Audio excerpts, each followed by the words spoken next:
নমস্কার, আমি চৈতালি। আজ আবারও নিয়ে এসেছি এক নতুন রেসিপি, রাধা রমন পোলাও। আমরা প্রথমে নিয়ে নিলাম 500 গ্রাম বাসমতি রাইস। আমরা নিয়ে নিলাম কাজু, কিশমিশ, খেজুর, কমলালেবুর ছাল, পেঁয়াজ, কাঁচা লঙ্কা, ঘি, আমুল দুধ, জয়িত্রী, ছোটো এলাচ, দারুচিনি, লবঙ্গ, জায়ফল, 300 ml দুধ,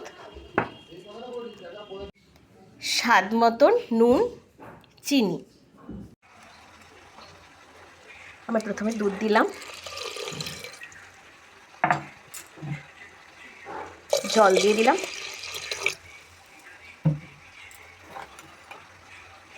দু চামচ চিনি, 1 চামচ নুন, কিছুটা ঘি। 500 গ্রাম চালে জল ও দুধ মিলে আঙুলের 2 পাপ দিয়ে দিলাম। এরপর কমলালেবুর খোসা ও ফুড কালারের বদলে সামান্য হলুদ দিয়ে দিলাম।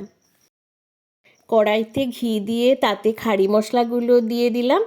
একটু ভেজে নেওয়ার পর কাজু কিশমিশ দিয়ে ভেজে নিলাম।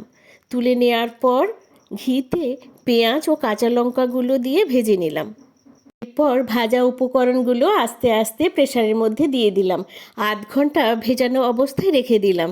তারপর একটা সিটি দিয়ে 10 মিনিট রাখলেই কমপ্লিট সবার প্রিয় রাধা রমন পোলাও।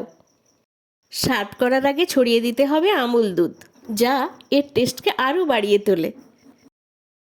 শীতের দুপুরে গরম গরম খাসির মাংসের সঙ্গে রাধা রমন পোলাও, জাস্ট ওয়াও। আমার রেসিপিটি যদি ভালো লাগে বাড়িতে অবশ্যই বানাবেন। ভিডিওটি লাইক করবেন, শেয়ার করবেন, চ্যানেলটি অবশ্যই সাবস্ক্রাইব করবেন। ধন্যবাদ।